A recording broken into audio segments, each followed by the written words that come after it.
السلام علیکم ورحمۃ اللہ وبرکاتہ۔ اعوذ باللہ من الشیطان الرجیم، بسم اللہ الرحمن الرحیم۔ وَأَتِمُّوا الْحَجَّ وَالْعُمْرَةَ لِلَّهِ فَإِنْ أُحْصِرْتُمْ فَمَا اسْتَيْسَرَ مِنَ الْهَدْيِ وَلَا تَحْلِقُوا رُؤُوسَكُمْ حَتَّى يَبْلُغَ الْهَدْيُ مَحِلَّهُ فمن كان منكم مريضا أو به أذى من رأسه ففدية من صيام أو صدقة أو نسك فإذا أمنتم فمن تمتع بالعمرة إلى الحج فما استيسر من الهدي فمن لم يجد فصيام 3 أيام في الحج و7 إذا رجعتم تلك 10 كاملة ذلك لمن لم يكن أهله حاضر المسجد الحرام واتقوا الله واعلموا أن الله شديد العقاب صدق الله العظيم۔ محترم حاضرین، ابھی جس آیت کی تلاوت کی گئی ہے یہ دوسرے پارے سورہ بقرہ کے 24ویں رکوع کی آیت ہے۔ حج اور عمرے کے تعلق سے گزشتہ اس آیت کے متعلق چند باتیں ذکر کی گئی تھی۔ یہ آیت اس ضمن میں نازل ہوئی کہ جب حضور اکرم صلی اللہ علیہ وسلم صحابہ کرام کے ساتھ 6 ہجری میں عمرہ ادا کرنے کے لیے روانہ ہوئے تو حضور کو روک دیا گیا تھا، حالانکہ حضور اور صحابہ کرام احرام کی حالت میں تھے۔ تو اب اسی کے تحت یہاں پر حج اور عمرے کے تعلق سے یہ آیت ذکر کی گئی کہ جب آپ احرام باندھ لیں گے، حج کو جانے کا ہو یا پھر عمرے کا احرام ہو، تو پھر کیا کرنا ہے؟ تو بتلایا گیا پہلا حکم یہ ہے کہ جب آپ پکا ارادہ کر لیں، عزم کر لیں، احرام باندھ لیں، تو آپ کو حج ادا کرنا یا عمرہ ادا کرنا آپ کے لیے ضروری ہے۔ اب اس کے اندر کچھ بنیادی اہم باتیں ہیں، کوئی مجبوری ہے یا کوئی عذر ہے جس کی وجہ سے آپ حج ادا نہیں کر سکے یا عمرہ ادا نہیں کر سکے، تو اس صورت میں کیا حکم لازم آتا ہے؟ تو اس کے تحت یہ بات ذکر کی گئی ہے کہ جب کوئی مجبوری ہوگی، ایسا روک دیا جائے گا، تو اس صورت میں دم دینا لازم ہوگا، یعنی اللہ کی راہ میں ایک جانور کو قربان کرنا ہوگا اور وہ حرم کی حدود حرم میں ہونا ہے، یعنی مکے کی سرزمین پر ہونا ہے، وہاں پر قربانی دینا ہے۔ اور جب آپ کو یقین ہو جائے گا کہ میری طرف سے وہاں پر قربانی ہو چکی ہے، تو اب آپ کی جو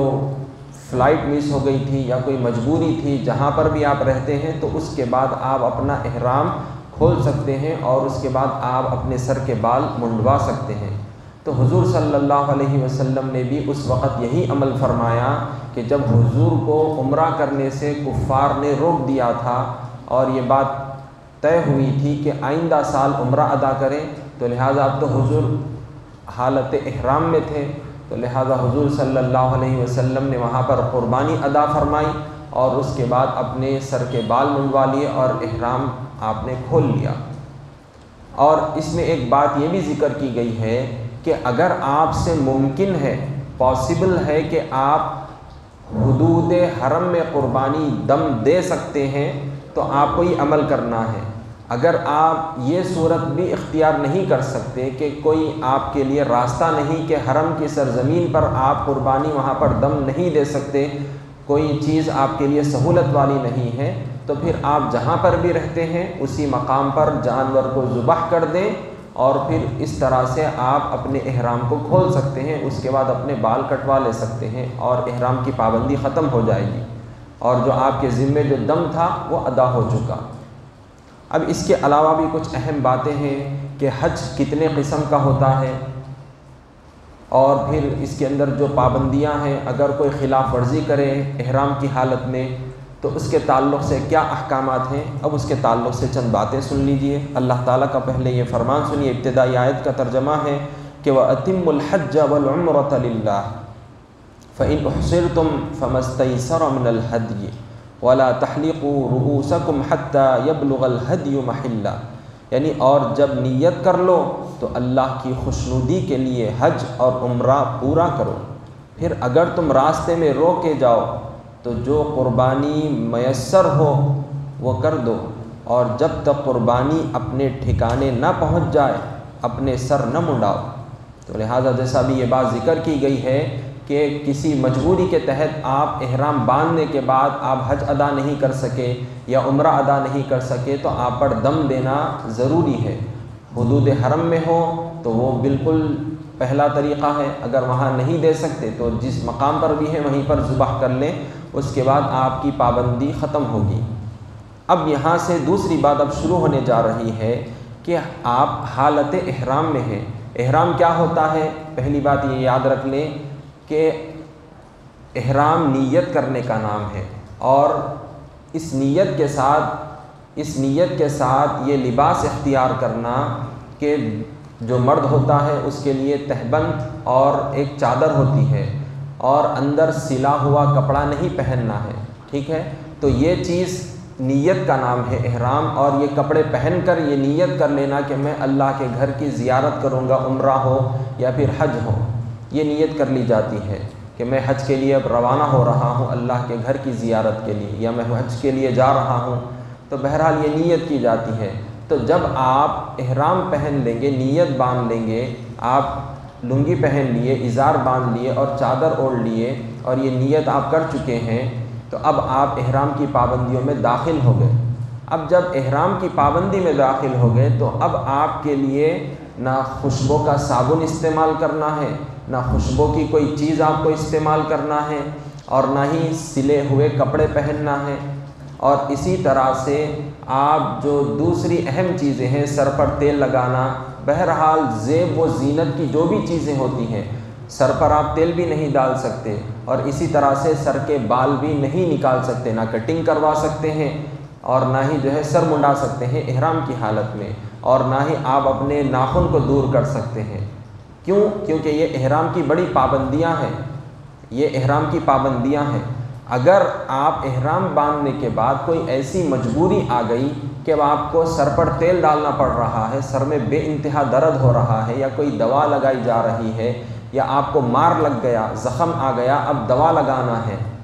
یا پھر جو ہے کسی مجبوری کے تحت تھوڑے سے بالوں کو آپ کو کٹ کرنا پڑ رہا ہے، تو بہرحال اب یہ غلطی ہو رہی ہے احرام میں، احرام کی خلاف ورزی ہو رہی ہے۔ تو اب ایسی صورت میں کیا کیا جائے؟ ایسی صورت میں کیا کیا جائے؟ اب اللہ کا یہ فرمان سنیے، فَمَنْ كَانَ مِنْكُمْ مَرِيضًا أَوْ بِهِ أَذًى مِّن رَأْسِهِ فَفِدْيَةٌ مِّن صِيَامٍ أَوْ صَدَقَةٍ أَوْ نُسُكٍ، یعنی پھر اگر تم میں کوئی بیمار ہو یا اس کے سر میں تکلیف ہو اور وہ سر منڈا لے تو اس کے بدلے روزے رکھے یا صدقہ دے یا قربانی کرے۔ یعنی یہاں پر تین باتیں ذکر کی جا رہی ہیں کہ اگر آپ کو احرام کی حالت میں احرام کی آپ نے خلاف ورزی کی ہے تو تین آپشنز آپ کے سامنے ہیں۔ تین آپشنز کیا ہے؟ 3 دن روزہ رکھ سکتے ہیں آپ، یا پھر 6 مسکینوں کو 2 وقت کا کھانا کھلا سکتے ہیں۔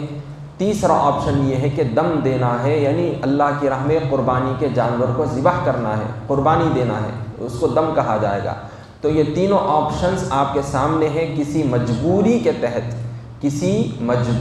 کے تحت آپ نے عذر کے طور پر اگر یہ احرام کی خلاف ورزی کی ہے، پابندی نہیں کر سکے، آپ کے احرام میں اس قسم کی کوئی غلطی ہو گئی، آپ صابن سے پانی نہا لیے، احرام باندھنے کے بعد آپ صابن سے پانی نہا لیے یا تیل لگا لیے یا دوا لگا لیے یا خوشبو لگا لیے، آپ اس قسم کی آپ سے خلاف ورزی ہوئی ہے، تو اس صورت میں یہ تینوں آپشنز آپ کے لیے ہیں۔ ان میں سے کوئی ایک بھی آپ اختیار کر لیں گے تو پھر وہ آپ کی جانب سے وہ فدیہ ادا ہو جاتا ہے۔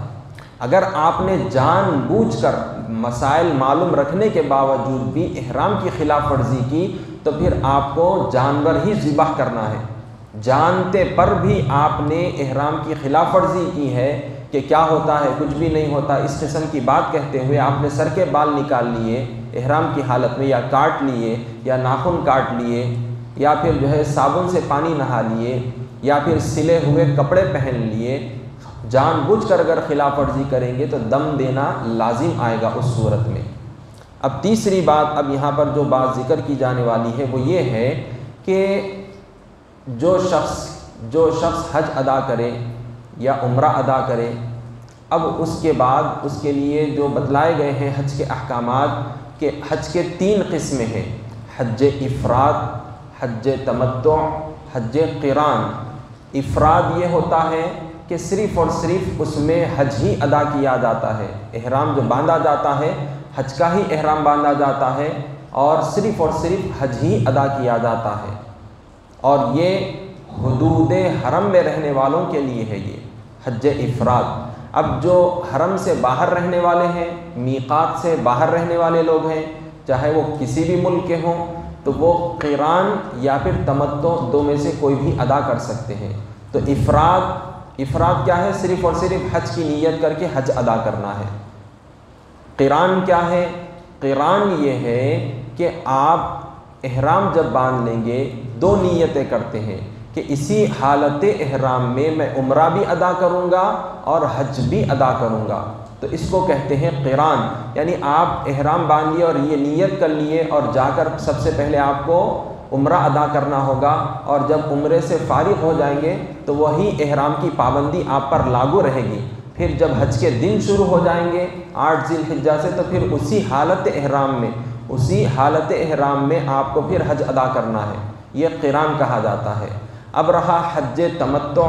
تو اس میں آپ کو فائدہ اٹھانے کی اجازت دی گئی ہے، یعنی اس میں نیت کیا کی جاتی ہے کہ اسی سفر میں، اسی پیریڈ میں، جس مہینے میں، حج کے مہینے میں آپ جو حج ادا کرنے کا ارادہ کر چکے ہیں، تو یہ نیت کرتے ہیں کہ سب سے پہلے میں عمرہ ادا کروں گا، میں پہلے عمرہ ادا کروں گا۔ پھر جب آپ عمرہ ادا کر لیے تو اب اس کے بعد آپ فری ہو جاتے ہیں، پابندی آپ کے اوپر لاگو نہیں رہتی۔ پھر جیسا ہی حج کا دن شروع ہونے والا ہے 8 ذی الحجہ، پھر احرام باندھ لیتے ہیں کس کا؟ حج ادا کرنے کا۔ تو یہ حج، عمرہ اور حج کے درمیان میں جو ٹائمنگ ملے گی، چاہے 2 گھنٹے کی ہو یا 1 دن کی ہو یا 5 دن کی، 2 دن کی، جو بھی ہو، اس میں جو گیپ ملے گا تو وہ تمتع کہلاتا ہے، فائدہ اٹھا سکتے ہیں آپ۔ یعنی پہلے آپ عمرہ ادا کر لیے، فارغ ہو گئے، اب اس میں ٹائمنگ مل گئی آپ کو اسی سفر میں، اسی پیریڈ میں، اور اس کے بعد پھر آپ اپنے حج کا احرام باندھ کر پھر حج ادا کر سکتے ہیں۔ تو یہ 3 چیزیں ہیں۔ اب جو بندہ حج قران یا حج تمتع ادا کرے گا تو اس کے لیے شکرانے کے طور پر قربانی دینا بھی ضروری قرار دیا گیا ہے۔ جو شخص حج قران ادا کرے یا حج تمتع ادا کرے، اس کو شکرانے کے طور پر، عید الاضحیٰ کی قربانی کے علاوہ ہے یہ، عید الاضحیٰ کی قربانی الگ ہے، لیکن یہ حج ادا جو کر رہے ہیں اس کی قربانی ہے یہ، شکرانے کے طور پر، قران ہو یا تمتع، دونوں صورتوں میں اس کو قربانی کے جانور کو دینا ہے بطور شکرانہ، تو لہٰذا یہ چیز بھی اس کے لیے لازم اور ضروری ہوتی ہے۔ اب اگر وہ شخص قربانی نہیں دے سکتا، اس کی استطاعت نہیں ہے، اتنی حیثیت نہیں ہے، تو پھر اس کے لیے بتلایا گیا ہے کہ وہ حج ادا کرنے سے پہلے 3 روزے رکھے حالت احرام میں، اور جب حج سے فارغ ہو جائے گا، حج پورا جب ادا کر لے گا تو اس کے بعد 7 روزے رکھے۔ اس طرح سے 10 روزے رکھنا ہے۔